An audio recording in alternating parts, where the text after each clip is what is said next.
Hey guys, welcome back to the channel. I'm Joshua. So today we are going to see about points-based immigration system, which is going to come from January 2021 in the UK. So we will see about mainly what are the benefits that the students have in this points-based immigration system, and what are the differences between the student and an immigrant worker. Because everyone knows what are the points that you have to get, but in this video I will explain about what are the additional benefits that the students have over the immigrant worker. So let's get into the video.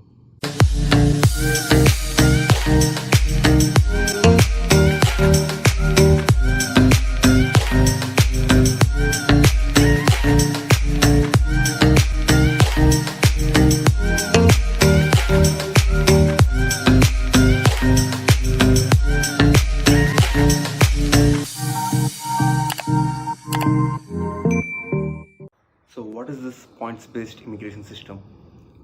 UK is gonna change their work visa.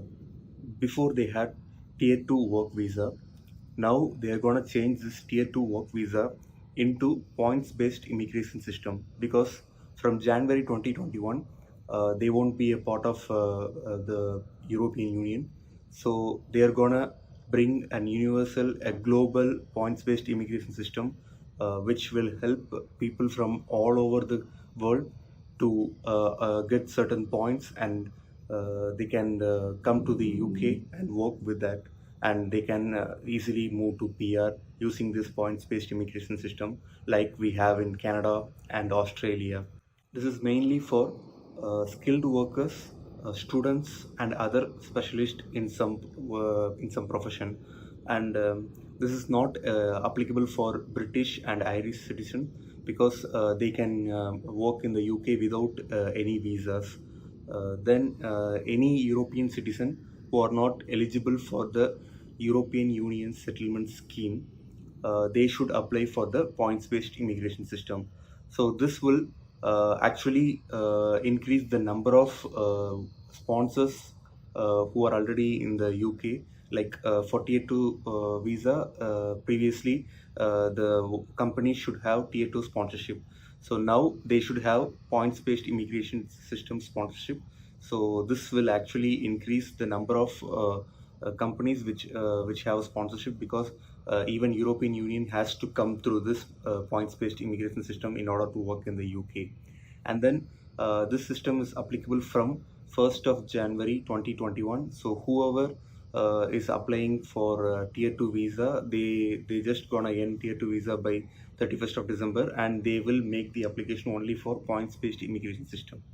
And then all European Union citizens coming to UK should take a visa if they are gonna be in UK for more than 6 months. And then finally they are gonna increase the immigration health surcharge for this points-based immigration system visa, because previously for tier 2 visa you have to pay around like £450 or something for the immigration health surcharge for per year. Now they are going to increase that, and for NHS people, those who are coming to work in NHS, they don't have to pay this immigration health surcharge. So these are the main changes that they are going to bring in for this points-based immigration system.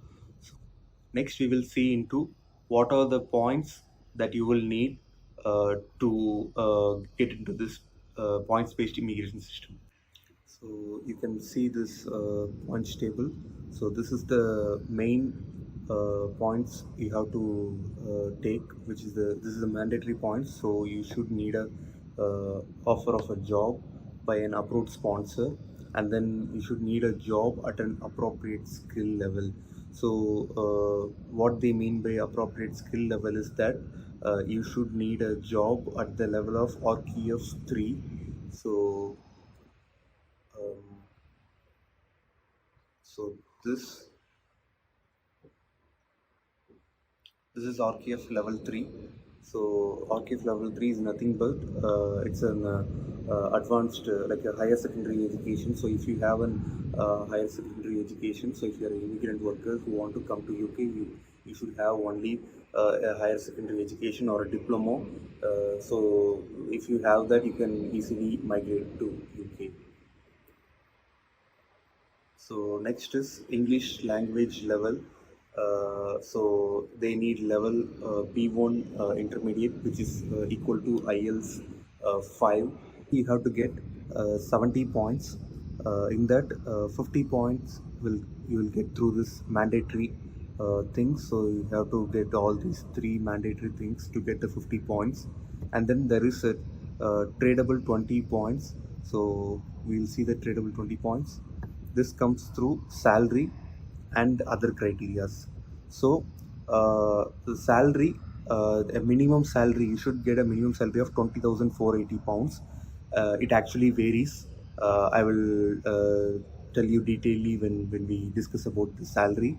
So, uh, and also there is a going rate. So the going rate is nothing but the minimum salary level for certain professions. So if you are going into some profession, the UK has a minimum salary level for each professions. So if you can also find that in this document. I have linked this document in the description. You can go and check that. So if you see,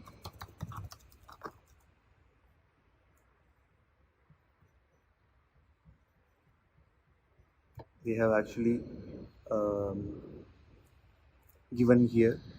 You can see here there are some going rates uh, for like chief executive and senior officials. So if you are a CEO, you have to get 60,300. So and if you are a production manager, engineering manager, you have to get 33,000. So there are some going rates in that. I will tell you what is this going rate and what is this salary threshold detailedly when we look at the salary thing. I'll give you examples for each situation. And other than salary, you have if you have a PhD degree, you will get 10 points if the PhD is in STEM subjects like like science, maths, or engineering. So you will get 20 points. So and if the job is in shortage occupation list, you will get 20 points. I have linked the like I have given the link for the shortage occupation list, so you can go and check whether the job which you're gonna apply is in shortage occupation.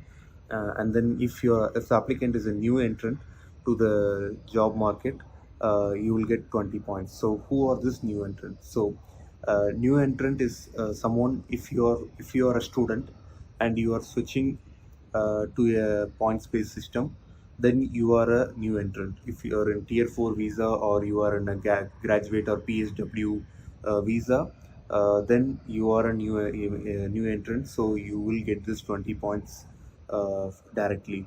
And then if you are below 26 years of age, then you will get this point. Or if you are going for a postdoctoral research in UK, then you will get this new entrant thing, and you will get the 20 points. Now we will see a salary example for EU or an international student. Since Britain has now exited from European Union, EU and international students will be considered at the same level. So we will see what are the salary requirements that they should have. As we saw before, this is the normal salary threshold, and these are the points for that. So if you have 20,480, you will have 0 points. 23,000 and above, you have 10 points. 25,600, you will have 20 points. But you saw something called going rate in the column. So I will explain you what is going rate and which salary you should consider when you're applying for this points based system. So since you are an international or a EU student, you will be considered as a new entrant. So since you are from going from tier 4 visa, or you are going through after a PSW visa, you will be considered as a new entrant. And then let's take an example profession. You are going for a mechanical engineer. So for a mechanical engineer, the going rate from the table, it is 33,400 per annum. So you can see this going rate is more than this 25,600 pounds. So what UKVA will consider is whichever salary is higher, they will want you to have that salary. So this 33,400 pounds is more than this 25,600. So uh, however this general salary threshold is 25,600, you should earn 33,400 pounds to get the 20 points. So I think you got this. So whenever your salary threshold, like the going rate, is more than this general salary threshold, they want you to go for the higher rates. So going rate is 33,400. So that is you will get 20 points for this 33,400. Next, 90% of going rate is 30,060. As you see from the table, they have given 10 points for either 23,040 or 30,060. So this 30,060 is more than this 23,040. So they will consider only 30,060 and 10 points for that. Then 80 points of the going rate is 26,720. Since you are a new entrant, since you are an international student and you are a new entrant, they will consider 70% of going rate. So the 70% of going rate is 23,380. They won't consider this 80%. They consider 70%. As you see from the table, they say 70% of going rate. Now, since you are switching from tier 4 and PSW, you will be considered as a new entrant. That's what I said before. And here is the benefit for the student. Since you are a student and you are a new entrant, you get 20 points even if you get a salary of 23,380 for this mechanical engineer job. Guys, listen carefully, because since you are a new entrant, you will get the 20 points for new entrant, and your minimum salary should be 23,380 pounds, because this actually the minimum salary should be 20,480, but this 70% of going rate is more than this 20,480. So you should get this one in order to you consider for the points based immigration system. So you should get a minimum salary of 23,380, and since you are a new entrant, you will get the 20 points for the new entrant. So this is the main benefit for international student. I will compare this with the normal new immigrant who is just applying from outside of UK. So we take the same example. If an immigrant worker is coming into UK, they will be considered as new entrant only if their age is less than 26 or their job is a postdoctoral researcher. Otherwise, they are not considered as a new entrant. Now, let's take the same profession of mechanical engineer. The going rate is 33,400. So if you get only 33,400 salary, you will get 20 points. 90% of going rate is 30,060. So for that, you will get 10 points. 80% of going rate is 26,720. They will get 0 points, but this is their minimum salary that they should get. And they can trade this 20 points with any other things. Since as I said before, there is other tradable points from the table. They can get 20 points from if the job is in shortage occupation list or if they hold a PhD degree in STEM subject. Since mechanical engineer is coming under STEM subject, if they have a PhD degree, they will get 20 points. And also mechanical engineer job is coming under shortage occupation list, so they will get 20 points for that. So less than, if they are getting less than 26,720, because 26,720 is more than this salary threshold 20,480, so they will consider only 26,720. So if they are getting less than that, they won't get any points and they are not eligible. They should get a minimum of 26,720 salary. So I hope you understand now what is the difference between a student and an immigrant worker. Now I will explain detailedly how each person can comply for the 70 points required. So let's take this scenario. Uh, so the left side is for student and the right side is for immigrant worker. So both of them should have a job offer from an approved sponsor, which gives 20 points each. And both of them should have an appropriate skill level. Their job should be at an appropriate skill level, and that gives them 20 points. So now you got 40 points. Even the student got this 40 point and the immigrant worker got a 40 point. Since you did your studies in UK, you will automatically meet the English language skill. So you will get this 10 points if you are a student. But the immigrant worker should write IELTS or any other equivalent English exam to meet the another 10 points. So next, the minimum salary, general minimum salary is 20,480 or 70% of going rate, whichever is higher. So this is also a mandatory thing. So your minimum salary should be 20,480 or 70% of going rate. As I explained before, if your going rate 70% of going rate is more than 20,480, then you should get that salary in order to qualify for points-based immigration system. And similarly for immigrant worker, they should get 20,480 or 80% of going rate, whichever is higher. So whichever value is higher, let's say if the 80% of going rate is like 25,000, then they should get minimum salary of 25,000 pounds. Next, the student is automatically a new entrant to the labor market. So as I said before, if you are a student, you will be considered as a new entrant into the labor market and you will get the 20 points easily. So, but if you are an immigrant worker, your age should be under 26 or you should be coming for a postdoctoral work. Otherwise, you won't get that 20 points. So next, uh, the job should be in a shortage occupation list to get another 20 points if you are not meeting this 20 point. And then I have given other salary threshold range, like if you want 20 points from directly from salary, then you should get 25,600 or the going rate, whichever is higher. If your going rate is 30,000 pounds, you should get the 30,000 pounds because that is the higher value.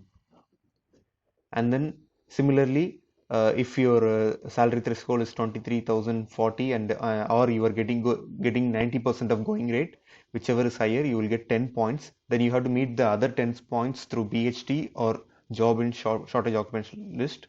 So that similarly applies for the immigrant worker. So next one is you are getting this lowest salary level, which is 20,480 or 80% going rate, and then that is 0 points, and then you get a PhD degree in STEM or job in shortage occupation list. So through that you can meet the 20 points. So these are other scenarios, but here comes the main play. If you are an international student, if you get a job offer from an approved sponsor at an appropriate skill level. Normally, if you're a student, you will be mainly doing a bachelor's or a master's or a PhD. So you will directly get your job at an appropriate skill level and you will meet the English language skill directly and you will automatically be a new entrant. So only thing you need is a job offer from an approved sponsor. So your company should be a company which should sponsor visas and you should get a salary, minimum salary of 20,480 or 70% of going rate, whichever is higher. As I said before, whichever salary is higher, you should get that. So always when you are looking for salary, calculate the going rate for that. So through this you can get easily points-based immigration system. But if you're an immigrant worker, you have to be under 26 or you have to come for a postdoctoral work. Otherwise, you have to look for other areas to get the 20 points. That's the main benefit for student. So I will compare the other benefits that the students have. So they are both of them are exempt from resident labor market test. So now the government actually exempted the resident labor market test for immigrant worker also. Previously, only students were exempt from this thing, But now the immigrant worker is also exempt from this labor market test. So the labor market test is nothing but that the company, if he's hiring someone other than UK, they should show that they don't have any local people to fulfill this job. So that's why they are going for an immigrant worker, and they have to post the job for around 1 or 2 months in some government or private websites, and then they should do lot of documentation. But now the government has removed this for the immigrant worker. Previously, for student, there was no labor market test. So now also there is no labor market test for them. So next is, if you're a student, you can start your work immediately after your course completion. So when you complete your course, you can directly join the job and you can start the work. But for as an immigrant worker, they have to get some documentation, visa process has to be done. So it will take around 4 to 6 weeks. Previously, it was around 3 months. Now they have reduced that to 4 to 6 weeks. Next, there is a immigration skills charge. So the company, if they're hiring someone other than UK or Ireland person, they have to pay immigration skills charge, which is around £1,000 per year. So if the company is sponsoring you for 5 years or 3 years, then they have to pay £1,000 for each year. But if you're a student, the company doesn't have to pay this immigration skills charge. So you will be exempt from this immigration skills charge. So that is a very big benefit for you because the company doesn't have to spend much money for you. They can take you like a normal UK people. Next is, as I said before, the applicant is a new entrant to the labor market by default. And if you're an immigrant worker, you have to be under 26 years of age or coming for a postdoctoral work. These are the main benefits that the students have over the immigrant worker who is coming directly from any place of the world. So actually, students have had a lot of benefits before this, but now they have exempted this resident labor market test even for the immigrant workers. So I don't know how much this will affect the students, but still, you guys have the PSW, which is a very great thing because you are in UK, which is another very big benefit for you. These all things will definitely help you to get a job from a sponsored worker and get into the points-based immigration system. And after 5 years, you can get your PR. So thank you guys. Thank you for watching. I hope this video was very useful for you. If you like the video, just hit the like button. And if you want to get notified for any other videos that I post, just click the bell button and subscribe to the channel. Thank you, and I will meet you in our next video.